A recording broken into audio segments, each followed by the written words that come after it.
आज की हमारी जो बुक है वो होने वाला थिंक अगेन, यानी कि आज हम जानने वाले हैं कि अपनी सोच को हम कैसे चेंज कर सकते हैं, अपनी सोच को बदल करके अपनी लाइफ को हम कैसे अच्छा बना सकते हैं। अगर आपकी जो सोच है, आपकी जो थिंकिंग है पहले के ज़माने जैसी है, तो उसको आप कैसे नए नए तरीकों के बारे में सीख सकते हैं।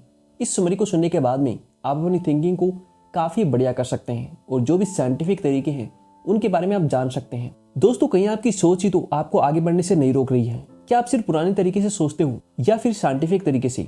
इस बुक को पढ़ करके आप अपनी सोचने का जो अंदाज है उसको बदल पाओगे और अगर आपकी थिंकिंग में कोई खामी है तो उसमें सुधार ला पाओगे। और अगर आप ऐसा कर लेते हो तो आपको सक्सेस पाने में कोई भी नहीं रोक सकता है। इस बुक के जो ऑथर हैं उनका नाम है एडम ग्रांट, जिन्होंने काफ़ी सारे जो लेसन है वो हमें बताए हैं अपनी थिंकिंग को चेंज करने के बारे में। तो स्टार्ट करते हैं समरी को और जानते हैं थिंक अगेन के बारे में। सबसे पहला जो लेसन है वो है conventional versus alternative intelligence. Author एक कहानी से शुरू करते हैं। एक बार अमेरिका के एक जंगल में आग लग गई थी।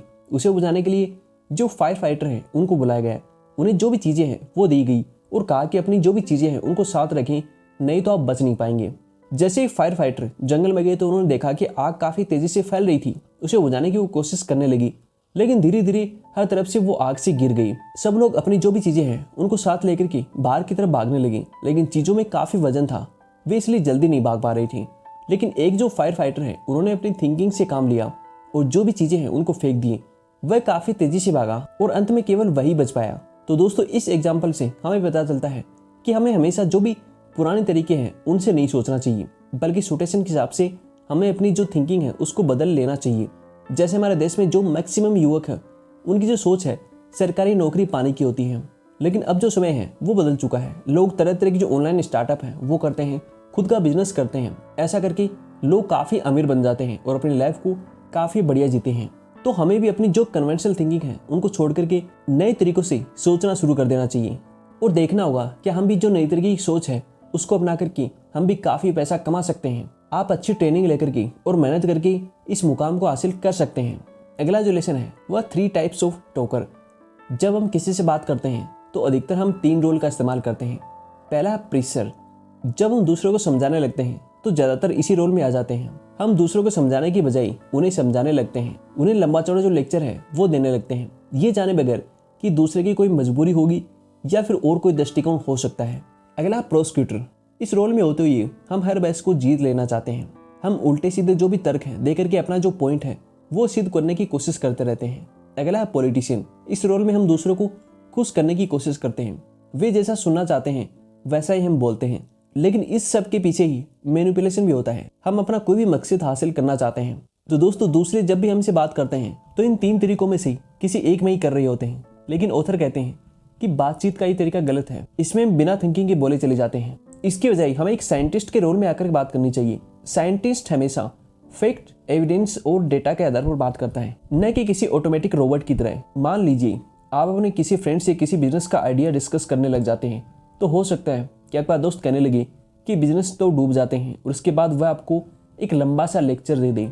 उसके पास न तो कोई डाटा होगा और न ही कोई एविडेंस, लेकिन वह एक एक्सपर्ट की तरह बोलता चला जाएगा। तो इस तरह की नॉन साइंटिफिक कन्वर्सेशन में सिर्फ टाइम वेस्ट होता है और कुछ नहीं। इसलिए आज से ही आपकी जो सोच है उसके साथ में जो बातचीत है वो करना स्टार्ट कर दें।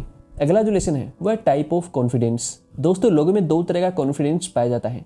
पहला राइट कॉन्फिडेंस और दूसरा है रॉन्ग कॉन्फिडेंस। रॉन्ग कॉन्फिडेंस भी 2 तरीका का होता है, ओवर कॉन्फिडेंस और लो कॉन्फिडेंस। ओवर कॉन्फिडेंस से बड़े लोग सोचते हैं कि उन्हें काफ़ी अधिक आता है, जबकि ऐसा नहीं होता है। अपने आप को काफ़ी मान समझते हैं। लो कॉन्फिडेंस वाले लोग सोचते हैं कि उन्हें कुछ भी नहीं आता है, जबकि उन्हें दूसरों के मुकाबले काफ़ी कुछ आता है। ऐसे लोग भी सोचते हैं कि वो काफ़ी कमज़ोर हैं। तो दोस्तों, इस प्रकार का रॉन्ग कॉन्फिडेंस हमारी फेलियर का कारण बनता है। ये हमें हमारी एबिलिटी का ज्ञान नहीं देने देता है, इसलिए हम अपने एफर्ट में सक्सेस प्राप्त नहीं कर पाते हैं। इसलिए खुद को एनालाइज करें और देखें कि कहीं आप में से भी ये 2 प्रकार का रॉन्ग कॉन्फिडेंस तो नहीं है। इसे सुधार करें और जो राइट कॉन्फिडेंस है वही रखें।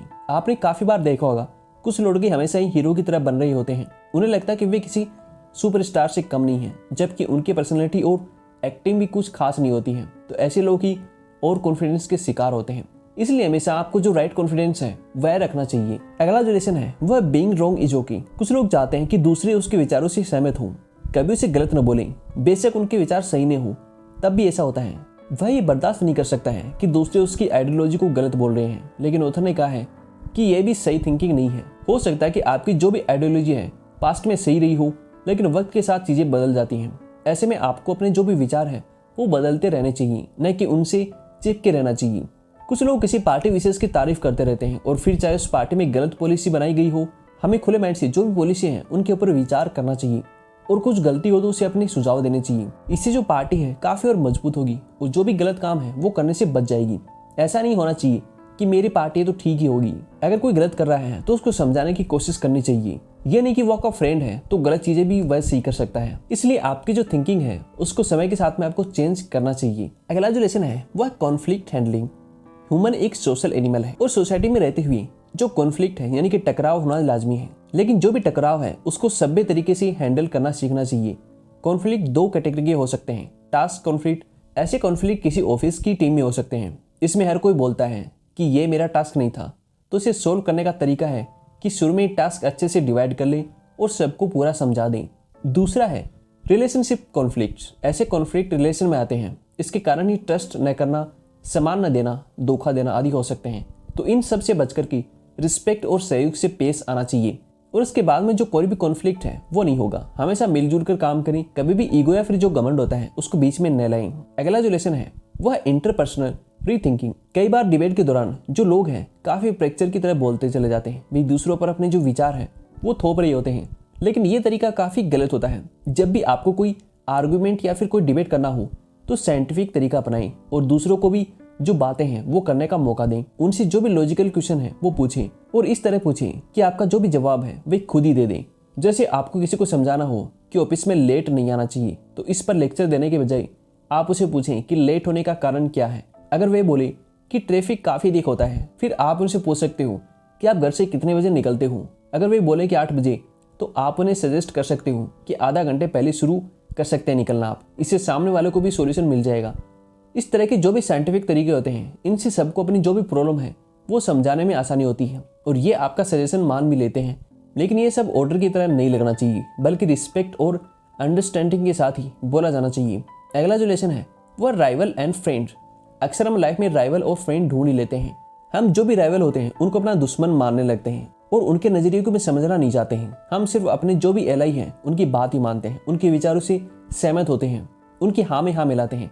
लेकिन इससे हमें जो पोलराइजेशन है उनका खतरा होता है। मतलब ये है कि हम एक तरह की जो विचार है उनके आदी हो जाते हैं, जबकि दुनिया में तरह तरह के जो विचार हैं वो होते हैं। इसलिए मैं किसी का भी जो पक्ष है वो लेने के बजाय सबकी बात सुननी चाहिए और एक कॉमन ग्राउंड तलाशना चाहिए, क्योंकि किसी न किसी मुद्दे पर सब लोग एक जैसा दृष्टिकोण जरूर रखते हैं। उसी की हेल्प से हम जो भी राइवल हैं उनके साथ में भी काफी रिस्पेक्ट से बात कर सकते हैं। उनकी बातों को गौर से सुनना चाहिए और कुछ बातें काम की भी हो सकते हैं, उन्हें मानकर की हमें उन्हें फ्रेंड बना लेना चाहिए। अगला जो लेसन है वह मोटिवेशनल टॉकिंग। हम अपनी बातों से दूसरों को मोटिवेट करना सीख सकते हैं। ऑथर ने एक महिला का एग्जाम्पल दिया है।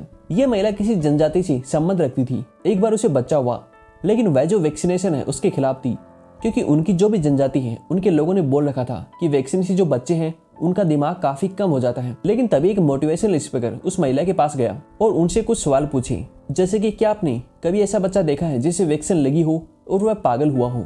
तो महिला ने कहा बिल्कुल भी नहीं। इसके बाद में ऑथर ने पूछा कि आपके यहाँ पर जो भी बच्चे हैं वो बीमार होते हैं जिनको वैक्सीन न लगी हो? तो महिला ने कहा काफी जो बच्चे हैं वो बीमार हो जाते हैं जिनको वैक्सीन नहीं लगी होती है। जब महिला ने जवाब दिया तो अपने आप ही उसके जो भी डाउट है खुद ब खुद मिट गए, क्योंकि मोटिवेशनल स्पीकर ने काफी जो प्रश्न पूछ करके महिला को सोचने के लिए मोटिवेट कर दिया। फिर मोटिवेटर ने समझाया कि वैक्सीन कैसे काम करती है और उसका जो ब्रेन है उससे कोई भी लेना देना नहीं होता है। उसे महिला को चित्र और वीडियो भी दिखाई। इससे महिला मान गई और उसने अपने बच्चे का जो वैक्सीनेशन है वो करवाया। आगे चलकर के उसके बच्चे को कोई भी जो इन्फेक्शन है वो बीमारी नहीं हुई। ये देखकर के उस महिला ने जो भी दूसरी औरतें थी उनको भी समझाना स्टार्ट कर दिया। तो दोस्तों, आप भी सिर्फ अपने जो भी ओपिनियन है उनको दूसरों पर न ला दें, बल्कि उचित जो क्वेश्चन है वो पूछ करके सामने वाले को सोचने के लिए मोटिवेट करें। काफी बार जो लोग होते हैं खुद से ही सही क्वेश्चन नहीं कर रहे होते हैं, इसलिए उनके मन में डर बैठा रहता है। आप जो भी साइंटिफिक फैक्ट्स होते हैं उनके जरिए उस डर को मिटाने की कोशिश कर सकते हैं। इससे आप काफी अच्छे मोटिवेटर भी बन जाएंगे। अगला जो लेसन है वह बाइनरी इशू। कई बार हमें दो अलग अलग ग्रुप से डील करना पड़ता है जिनकी विचारधारा एक दूसरे से काफी अलग होती है। जैसे ऑथर ने एक बार ब्लैक और व्हाइट लोगों के बीच में लेक्चर देना था। अगर वे एक ग्रुप के हित में बात करते तो दूसरा नाराज हो जाता, इसलिए उन्होंने काफी समझदारी से साइंटिफिक फैक्ट्स रखे और दोनों ही जो ग्रुप हैं उनसे ओपिनियन पूछे। इससे उन लोगों ने खुद से ही ऐसे पॉइंट बताई जो ऑथर को पता भी नहीं थी, और अंत में सब लोग एक दूसरे की हेल्प करने के लिए राजी हो गई। इसलिए लोग कभी भी जो प्रवचन वाला भाषण है वो सुनना पसंद नहीं करते हैं, बल्कि उन्हें जो भी सबूत है उनके साथ में जो भी स्टेटमेंट है वो काफी अच्छे लगते हैं। इसलिए आप जब भी भाषण दें, पूरे जो भी सबूत है उनके साथ में भाषण दें। अगला जो लेसन है वो है एवर चेंजिंग वर्ल्ड। दोस्तों, दुनिया हमेशा बदलती रहती है, उसी तरह जो नॉलेज है वो भी बदल रहा है, लेकिन कुछ लोग बदलने से इनकार कर देते हैं। वे सदियों पुरानी जो भी बातें हैं वो करते रहते हैं। आपने देखा होगा जब भी सरकार कोई नई पॉलिसी बनाती है तो लोग उसके काफी खिलाफ हो जाते हैं, क्योंकि उनको लगता है कि अगर कोई नई चीज आएगी तो वो उनके लिए अच्छी नहीं होगी। वो पुरानी जो चीजें हैं उनसे काफी अटैच रहते हैं। इसलिए हमें बदलाव के लिए हमेशा तैयार रहना चाहिए। शुरू में दिक्कत होती है, लेकिन धीरे धीरे सबको इसकी जो हैबिट है वो पड़ जाती है। कभी हम लोग जो लेटर है वो लिख करके जो मैसेज है वो भेजते थे, उसके बाद में जो ईमेल है वो आ गया, और अब तो जो व्हाट्सएप है उससे आप काफी सेकंड में पूरी दुनिया में किसी भी टाइम पर जो मैसेज है सामने वाले को सेंड कर सकते हैं। अगर आपने इन सब का जो नॉलेज है नहीं लिया होता तो आप कितने पीछे होते। ऐसे ही फ्यूचर में काफी जो बदलाव है वो आएंगी। हमें चाहिए कि काफी जल्दी उन्हें समझ करके अपने आप को हमें उनके अनुकूल ढाल लेना है, तभी हम आगे बढ़ पाएंगे और वक्त के साथ में चल पाएंगे।